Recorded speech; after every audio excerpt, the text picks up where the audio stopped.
శ్రీ కనకదుర్గ జ్యోతిష్యాలయం మీకు ఎటువంటి సమస్యలకైనా ఫోన్ ద్వారానే పరిష్కరించబడును.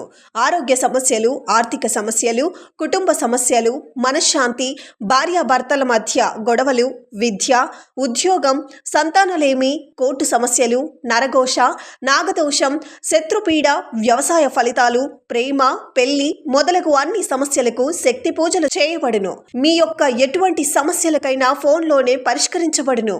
ఈ గురువు గారు చెప్పింది చెప్పినట్లే జరుగుతుంది. కాంటాక్ట్ 9000644067. అందరికీ నమస్కారం. ఛానల్లోకి స్వాగతం అండి. కుంభరాశి వారు ఆగస్టు 31వ తేదీ మర్చిపోకుండా మీరు ఈ చిన్న పని చేస్తున్నట్లయితే ఖచ్చితంగా మీరు లక్షాధికారులు అలాగే కోటీశ్వరులు అవ్వడం ఎవ్వరూ ఆపలేరు. అలాగే ఆ లక్ష్మీదేవి యొక్క కటాక్షం మీపై భారీగా ఉండడమే కాదు, ఎప్పుడూ లేనట్టు ఇక సిరి సంపదలు మీ సొంతమయ్యేటువంటి అవకాశం ఖచ్చితంగా మీకు దక్కబోతుంది. అలాగే మీరు చేయవలసినటువంటి పనులేంటి, తీసుకోవలసినటువంటి జాగ్రత్తలు, చేయవలసినటువంటి దేవతారాధనలేంటో ఇప్పుడు ఈ వీడియోలో పూర్తిగా తెలుసుకునేటువంటి ప్రయత్నం చేద్దాం. అంతకంటే ముందు ఇప్పటి వరకు మా ఛానల్ని మీరు సబ్స్క్రైబ్ చేసుకోకపోయినట్లయితే వెంటనే సబ్స్క్రైబ్ చేసుకొని పక్కనే ఉన్న బెల్ ఐకాన్ను ట్యాప్ చేయడం మాత్రం మర్చిపోవద్దు. ఇక వీడియోలోకి వెళ్తే ఈ యొక్క కుంభరాశి వారు రాశి చక్రంలో 11వ రాశి.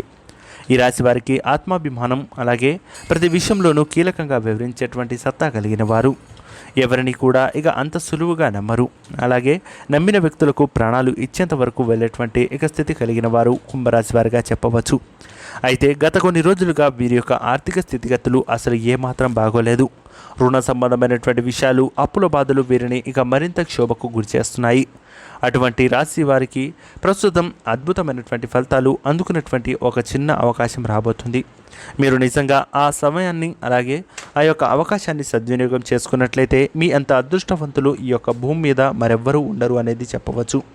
అయితే ఈ యొక్క అదృష్టం ఏ విధంగా మీకు పట్టబోతుంది, మీరు చేయవలసినటువంటి పనులేంటి, తీసుకోవాల్సినటువంటి జాగ్రత్తలేంటో ఈ వీడియోలో తెలుసుకునే ప్రయత్నం ఇక చేద్దాం.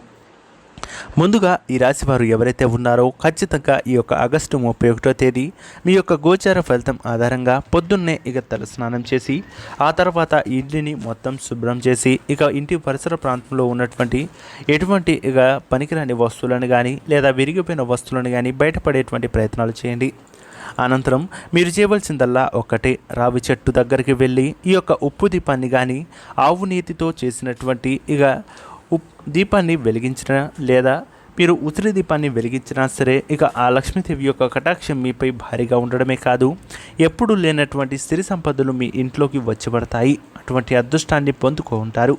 ఖచ్చితంగా మీరు మర్చిపోకుండా ఈ యొక్క శనివారం రోజు అంటే 31వ తేదీ ఆ తర్వాత వచ్చేటువంటి శుక్రవారాలు 3 శుక్రవారాలు ఇక మర్చిపోకుండా ఈ యొక్క పరిహారాన్ని చేసినట్లయితే శుభ ఫలితాలను పొందుకోవచ్చు. చాలామంది ఈ యొక్క పరిహారం చేసేటప్పుడు ఇక చాలామంది బాధపడుతూ ఉంటారు. కానీ కేవలం భక్తి శ్రద్ధలతో ఖచ్చితంగా అవుతుంది అనే నమ్మకంతో మాత్రమే ముందుకు వెళ్ళేటువంటి ప్రయత్నం చేయండి.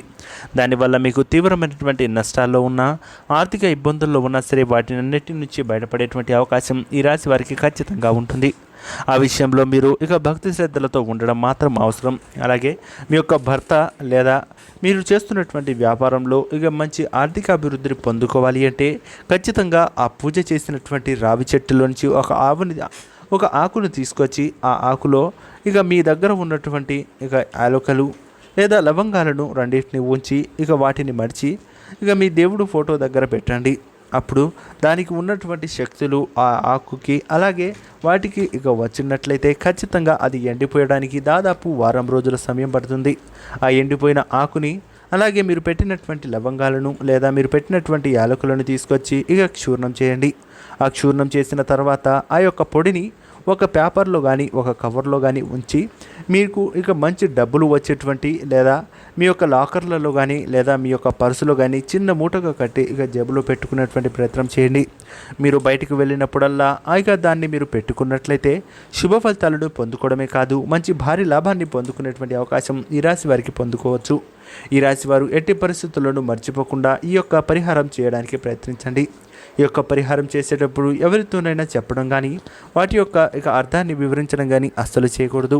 మీకు కావాలంటే ఈ యొక్క పరిహారం అయిపోయి మీకు వచ్చేటువంటి ఆ యొక్క ఆర్థిక లాభం కానీ మీకు అనుకూలమైనటువంటి ఫలితాలు దక్కినప్పుడు ఖచ్చితంగా మీరు మాట్లాడుకోవచ్చు. అప్పటి వరకు ఈ విషయాన్ని ఎవరితో పంచుకునేటువంటి ఇక ప్రయత్నాలు చేయవద్దు. అలాగే కొంతమందికి ఈ యొక్క అర్ధాష్టమ శని కారణంగా ఇబ్బందులు గురవుతూ ఉంటారు. అటువంటి వారికి కూడా ఇక విముక్తి కలిగేటువంటి అవకాశం ఖచ్చితంగా ఉంటుంది. ఆ శని దేవుడి యొక్క ప్రభావం ఏ విధంగా ఏ రేంజ్లో ఉంటుందో మనందరికీ తెలిసిందే. ఆయన కన్నెర్ర చేస్తే ఇక మనం నిజంగా ఇక అప్పుల ఊబిలోకి కూరుకుపోతూ ఉంటాము. అటువంటి శని యొక్క దోషం నుంచి కూడా మనం పూర్తిగా బయటపడేటువంటి తత్వం, అలాగే ఆ యొక్క అవకాశం మనకు వస్తుందనేది మాత్రం మర్చిపోవద్దు. ఈ రాశి వారు చేసేటువంటి ప్రతి పనిలో కూడా అనుకూలమైనటువంటి ఫలితాలు పొందుకోవచ్చు. అలాగే ఈ రాశి వారిలో ఎవరైతే ఉద్యోగులు ఉన్నారో ఖచ్చితంగా మీకు ఇక ఉద్యోగాభివృద్ధి పొందుకునేటువంటి అవకాశం, ఉద్యోగంలో ప్రమోషన్ లేదా స్థానచలనం జరిగినటువంటి అవకాశం కూడా ఈ రాశి వారికి దక్కవచ్చు. అలాగే సోదరుల మధ్య నుంచి లేదా సత్సంబంధాలు, మీ యొక్క అన్నదమ్ముల యొక్క బంధం మరింత బలపడడం అనేవి జరుగుతూ ఉంటాయి. అటువంటి వారు చాలా జాగ్రత్తగా కొన్ని విషయాల్లో ఉండాలి. మీకు సంబంధించినటువంటి ఆస్తి వివాదాల్లో కానీ స్థిరాస్తి గొడవల్లో కానీ ఏమైనా ఉన్నట్లయితే త్వరగా దాన్ని సత్వరమే ఇంకా పరిష్కరించుకునేటువంటి ఇక అవకాశాన్ని ఇక మీరు సద్వినియోగం చేసుకోండి. లేకపోతే మీ మధ్య తీవ్రమైనటువంటి నష్టం, మీతో పాటు మీ కుటుంబాన్ని కూడా రోడ్డున పడేసేటువంటి అవకాశాలు ఈ రాశి వారికి ఖచ్చితంగా ఉంటాయి. మర్చిపోకుండా ఈ యొక్క పరిహారాన్ని చేయడం మాత్రం మర్చిపోవద్దు. అలాగే ఈ రాశి వారికి సంబంధించినటువంటి విద్య, వైద్య, ఆరోగ్య, అలాగే మీకు సంబంధించినటువంటి వ్యాపార వ్యవహారాల్లో అనుకూలమైనటువంటి ఫలితాలు ఈ యొక్క అక్టోబర్ మొదటి వారం నుంచి ఉండవచ్చు. అప్పటి వరకు మీకు ఈ యొక్క పరిహారం కూడా పూర్తవుతుంది. ఆ తర్వాత మీరు పట్టిందల్లా బంగారమే కాబోతుంది. ప్రతి విషయంలో కూడా విజయవంతం అవ్వడం, మీరు తీసుకున్న నిర్ణయాలు ఇక ఆదాయాలను తెచ్చిపెట్టడమే కాదు, ఎవరైతే సినీ, నాటక, అలాగే గాయక రంగాలుగా కళాకారులుగా అభివృద్ధి చెందుతున్నారో వారికి కూడా అనుకూలమైనటువంటి ఫలితాలు ఉండబోతున్నాయి. దశమ స్థానం నందు శని సంచారం కొంతమేరకు ఆశించిన ఫలితాలను ఇవ్వకపోవచ్చు. దోషప్రదము, పాప కార్యాచరణము, వృత్తి నష్టము, కర్మభ్రష్టత, అలాగే పరితాపము, దుఃఖము, మానభంగము, అలాగే ఈ యొక్క విఘ్నములు, వ్యాకులత, ఆదాయ నష్టం, కీర్తి భంగము, ఉద్యోగమునందు బాధలు వంటి కష్టము నలుగుతుంది. అటువంటి వారన్నిటికీ కూడా ఖచ్చితంగా మీరు చేసేటువంటి ఈ యొక్క పరిహారం అనుకూలమైనటువంటి చిట్కాగా చేయవచ్చు. వీటి ద్వారా మీకు అద్భుతమైనటువంటి ఫలితాలు అందుకోవడమే కాదు, ఎక్కడ లేనటువంటి ధనాదాయాన్ని పొందుకుంటూ మీ వ్యాపారంలో సత్వర ఆనందాన్ని పొందుకునేటువంటి అవకాశం కూడా ఈ రాశి వారికి ఉంటుంది.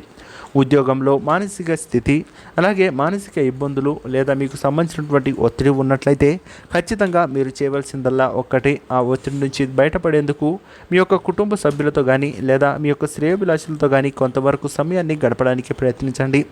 దానివల్ల మీపై ఉన్నటువంటి మానసిక ఒత్తిడి నుంచి బయటపడేటువంటి తత్వం ఖచ్చితంగా ఉంటుంది. అలాగే మీ యొక్క కుటుంబ సభ్యుల్లో ఉన్నటువంటి పెద్దలు ఎవరైతే ఉన్నారో వారి యొక్క ఆరోగ్య విషయంపై తగు జాగ్రత్తలు లేదా వారికి సంబంధించినటువంటి ఆరోగ్య విషయంలో జాగ్రత్తలు పాటించండి. అప్పుడే మీకు అనుకూలమైనటువంటి ఫలితాలు ఈ రాశి వారికి ఉండబోతున్నాయి అనేది మర్చిపోవద్దు. అలాగే శ్రీ విష్ణు సహస్రనామాన్ని పఠించడం ద్వారా మీకు అనుకూలమైనటువంటి ఫలితాలు పొద్దున్నే, అంటే ఉదయంనే లెగంగానే మీరు మర్చిపోకుండా సూర్యాస్తమయంప్పుడు సూర్య నమస్కారం చేయడం వల్ల మీపై ఉన్నటువంటి రుణ సంబంధమైనటువంటి బాధలు కూడా తొలగిపోయేటువంటి అవకాశాలు ఈ రాశి వారికి ఉండవచ్చు. సో చూసారు కదా ఫ్రెండ్స్, ఈ వీడియో మీకు నచ్చినట్లయితే లైక్ చేసి, షేర్ చేసి, సబ్స్క్రైబ్ చేయండి. పక్కనే ఉన్న బెల్ ఐకాన్ను ట్యాప్ చేయడం మాత్రం మర్చిపోవద్దు. శుభమస్తు, నమస్కారం. ఈ రాశి వారికి 6 అంకెను అదృష్ట సంఖ్యగా చెప్పవచ్చు. మీకు సమయం వచ్చినప్పుడు లేదా అవకాశం వచ్చినప్పుడు ఈ సంఖ్యను ఉపయోగించుకున్నట్లయితే శుభ ఫలితాలను పొందుకునేటువంటి అవకాశం ఈ రాశి వారికి ఖచ్చితంగా ఉంటుంది. శుభమస్తు, నమస్కారం.